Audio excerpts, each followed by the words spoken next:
خیمہ افلاق کا استادہ اسی نام سے ہے. یہ جو خیمہ کھڑا ہے یہ حضور کے نام سے کھڑا ہے. انہیں جناب اس اخبار نے کیا قوم ساڑی مدد کرے تے 118 ادارے نے ادھی حمایت کی تھی. یعنی پورے فرانس نے ادھی حمایت کی, پورے فرانس نے ادھی حمایت کی.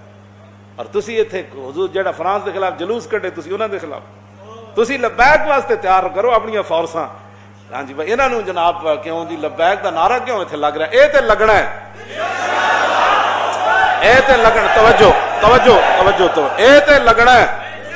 جے اس نعرے تے کسی نوں اعتراض ہے تو پہلے سب تو قائد اعظم دی قبر تے جاؤ جی تسی پاکستان کا مطلب ہے جی کیوں نعرہ لایا. اے نعرہ تے دی بنیاداں میں شامل ہے. ہاں جی اے حضور نال وفادت تو بنیاداں میں شامل ہے. پاکستان کا مطلب کیا؟ تسے تاڑے منہ کدے نہیں پھٹے 72 سال تسا کیوں ہوئے کہ پاکستان کا مطلب کیا؟ تسا دا قوم نو روٹی ول لایا. اس وقت قائد اعظم یہ نعرہ لاندے نا کہ روٹی لینی بھائی چلیے پاکستان, روٹی دا نعرہ لگے.